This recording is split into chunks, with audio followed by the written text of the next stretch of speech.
Hello, everybody, and welcome to Hot Takes. I'm your host, Dylan, and this is a show where we debate movies, dissect filmmakers, and destroy the industry. In this episode, we dive into how can a company that brought us princesses, fairy tales, and magic have so much to hide. Stay tuned as we give our hot take on the multi-billion-dollar empire that is Disney. Let's jump right into it with our first topic. The first feature film to walk onto the scene was Snow White and the Seven Dwarfs. Snow White tells the story of a princess named Snow White and how her evil stepmother tries to kill her, but instead she runs away into the forest and finds seven dwarves: Dopey, Grumpy, Bashful, Sneezy, Happy, Sleepy, and Doc. Did I get that right? Uh, yes. So she decides to stay with the seven men, and the evil queen disguises herself as an old witch and gives Snow White a poisonous apple. Snow White eats it and falls into a deep sleep. Only when the prince kisses her does she awake. So Snow White's awake. The prince kills the evil queen, and Snow White makes record-breaking numbers at the box office. So everything must be right at Disney, right? Wrong. This movie still receives backlash to this day. One of the main reasons being, that the non-consensual kiss that wakes Snow White. Not even the other princesses are safe from the same controversy, with Aurora from Sleeping Beauty also having a non-consensual kiss. Other controversies with the princess includes the girl needing men to help find them through life. Disney has perfected the damsel in distress archetype that they are only now moving away from. Not only this, but bodies of the princess are small and unachievable. To young girls, the image sticks in their heads as they grow up, and with no plus-size princesses, Disney has been shamed for pushing an unachievable body type onto the young girls. One of the most controversial princesses to hit the scene is Ariel from The Little Mermaid. The Little Mermaid is about a Triton's teenage daughter, Ariel, who seems of living on the surface and marrying Prince Eric. The sea witch Ursula strikes a deal with Ariel, and she trades her voice for a pair of legs. In the end, she ends up getting Prince Eric and her voice back. But was it worth it? All that for a man? This has been a complaint of Disney for years. All these girls want is a man. Not only this, but Ursula was based off a drag queen, which provides many layers of controversy at its release. While the 1989 animated feature brought some controversy, it was small compared to the 2023 live-action Little Mermaid, featuring Halle Berry as Ariel. Halle Berry did a beautiful performance, but some were seemingly angry at the casting. These people are called racist. Speaking of the live-action movies, the rest of the new live-action Disney movies didn't do so well in the box office. The live-action movie being Alice in Wonderland, Maleficent, Cinderella, The Jungle Book, Beauty and the Beast, Dumbo, Aladdin, Mulan, Cruella, and the already mentioned Little Mermaid. Many of these movies performed under budget in the box office and made Disney lose money. However, with many people calling them ripoffs, unoriginal, easy money, and having questionable acting choices, Disney still continued to make live-action movies, with the new Lilo and Stitch movie set to come out in 2024. The most questionable acting choice being casting a white girl to play Lilo when Lilo is Hawaiian. Disney has a long tumultuous history with racism, starting in the 1940s with Songs of the South, a movie in which depicts an American slave telling stories about time, being enslaved. Received backlash since the movie came out till when the movie was banned from Disney Plus. Other instances of racism include a portrayal of Native people in Peter Pan, the opening of Arabian Nights in Aladdin, and the portrayal of Asian people as represented by the Siamese cats in Lady and the Tramp. When Disney put a warning in front of movies and changed lyrics, the Walt Disney Company never apologized for it. Speaking of questionable things, Disney has done during World War II. Disney stating issues government paid propaganda. The most notable one being a Donald Duck short in which the beloved characters become Nazis. In the end, he wakes up to realize it was all a bad dream. Prays to the Statue of Liberty and salutes the American flag. American Duck Ya. Disney made several more shorts and posters all related to World War II and how great being drafted into the military is. Even before World War II, the animators went on strike. In 1941, for weeks, the animators fought for equal pay and equal opportunities to animate parts of the films. Many animators didn't get opportunities to animate for feature films. This is because Walt Disney played favorites. Walt and the animators eventually came to a deal, but not until after Walt asked a group of non-striking animators if they could animate the circus people striking in Dumbo as a way to make fun of them. While this was during the early days of Disney, Disney is still finding ways to get political. An example would be staying quiet when the Don't Say Gay bill passed in Florida. They eventually apologized for staying silent and released a statement opposing the bill. Coming up, we will talk with Simmer about being a super fan of Disney and the views of the company. And she's a diehard fan since birth or she recently is part of the Mickey Mouse Club. And it really is the most magical place on earth. Stay tuned as we answer these questions and more on Hot Takes.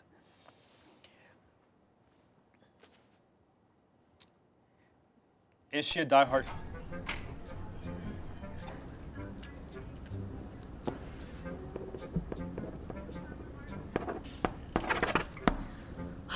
This pen isn't working again!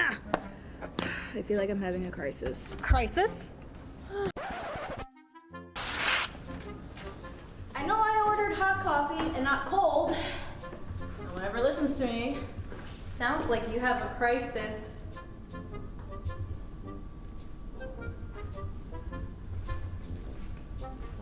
My pen isn't working. The internet in this place is absolutely horrible, so now my computer doesn't work.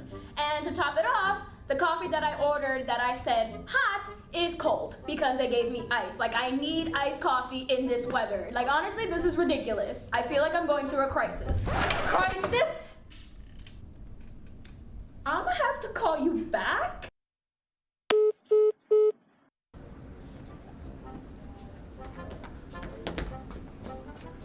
Oh, hey, are you okay? Have you seen a girl, like, this tall around? No, should I have? She's been following me around screaming crisis at me. Oh, Casey? She's a public relations major. They're working on crisis management this week. Public relations forms relationships between businesses and the public. A degree in public relations could lead to jobs like media planner, social media manager, marketing assistant, copywriter, and crisis manager. She does realize that's not how crisis management works, right? Nope. They didn't get to that part yet. Great.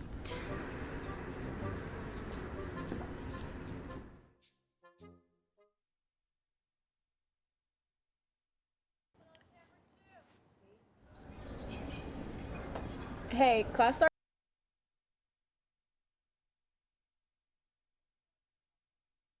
This is our guest, Simmer. So tell us a little bit about yourself and what made you a Disney fanatic. I mean, I have been seeing Disney movies for quite some time now. I've been seeing them since I was young, and they have been kind of my escape place recently. And every time I'm bored or, feeling sad, I can just watch any of them and just reminisce on my childhood. Interesting. Now tell me more about the first Disney movie you saw and how it changed your life.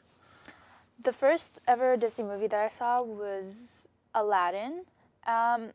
It was one of the best things at the moment that I had ever seen. I mean, I had seen many cartoons and specials, but Aladdin was just something else. Now, can you tell us, if you ever visited the parks, did you enjoy your time visiting the parks, and what was the best or worst part? I have visited the parks in Florida, and I visited back in when I was in 8th grade, but it was the best thing I ever did. My whole family enjoyed it, and I just loved going from ride to rides.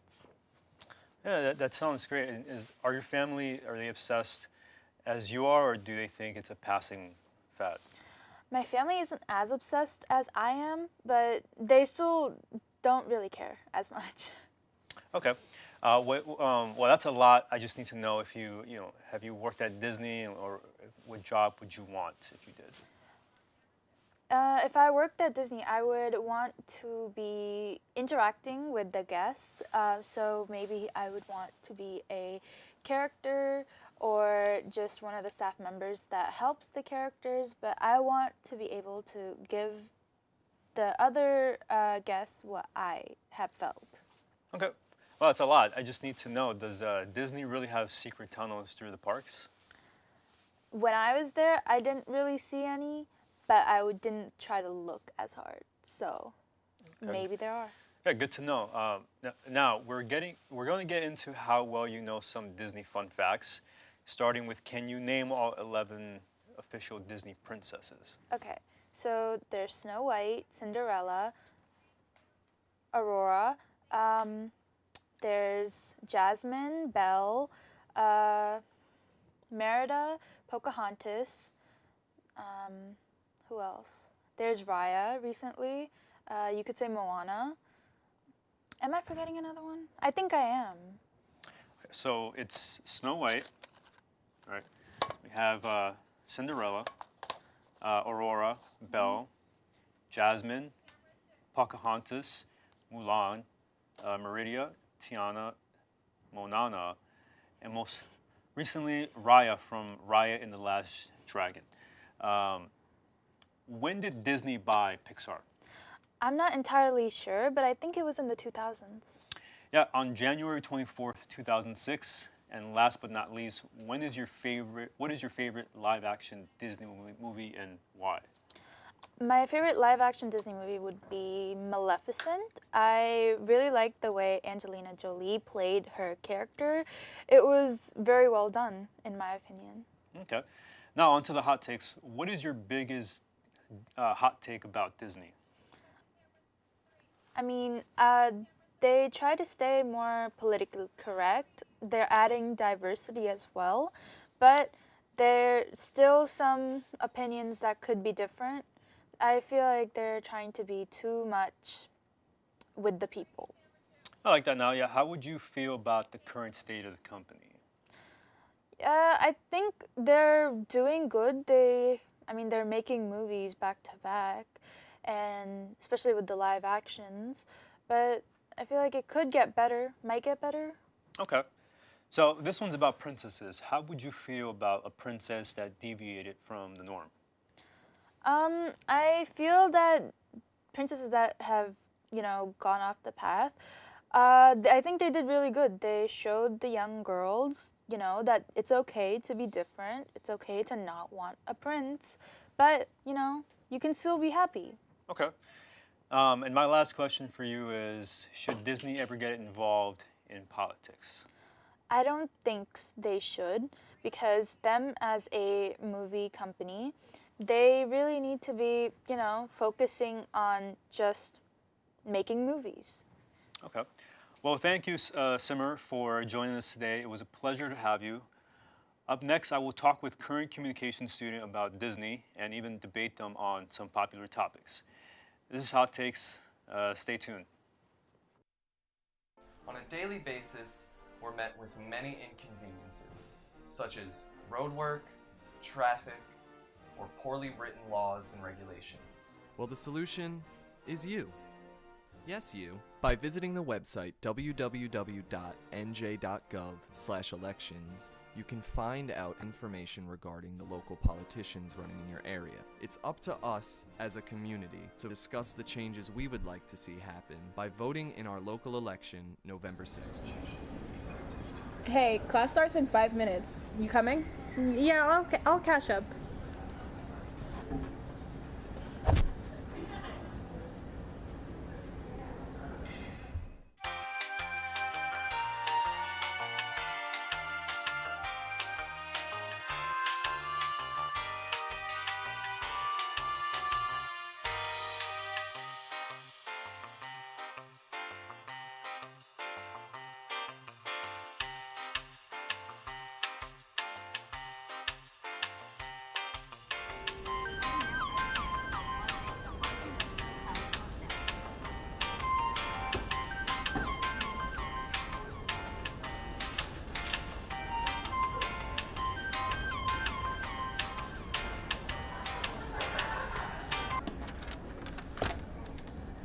You still here? Oh yeah, I'm coming to class. Where are you going? Class ended. Oh. If you're so glued to your phone, why don't you minor in social media? Oh. Okay.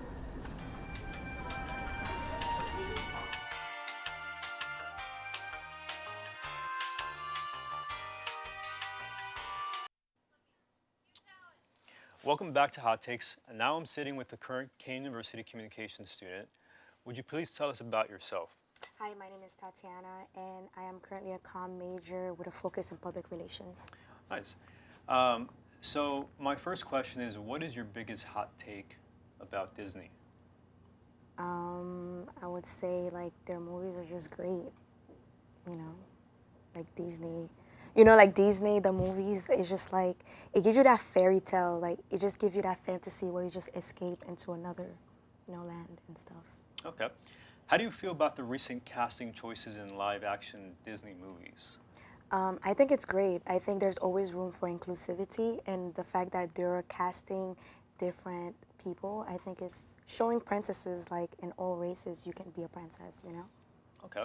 Should Disney ever get involved in politics? I don't think so because the kids that are watching it, they don't know anything about politics. They just care about wearing beautiful dresses and being a princess. Okay. Follow up on the last question. Should Disney issue a statement about their racial profiling in old movies? If I don't think so, in a sense where we're a new generation and things are just different,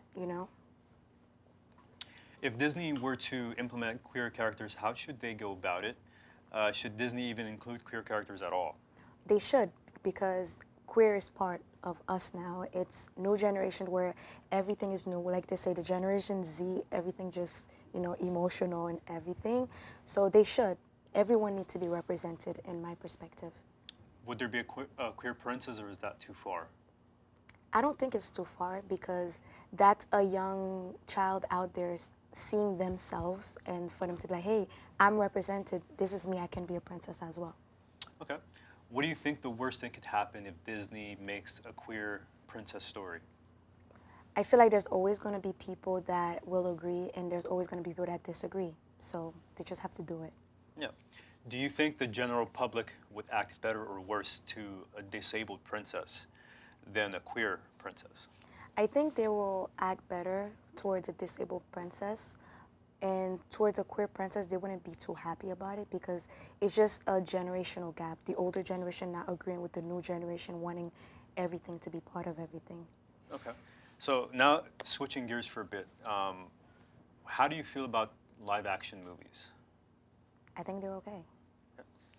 The live action movies are known to have questionable choices. What do you think is the most questionable and why? I think it's when they're implementing races for certain princesses. Like if a princess was originally one and they added a new princess, often people don't like that. So yeah, I think that's the biggest thing. Yeah. So, well, thank you so much for sitting down with me to talk today about Disney's Hot Takes. It was wonderful to have you. And thank you for watching along at home from the Kane TV studio. This has been Hot Takes. I'm Dylan. Thank you for watching.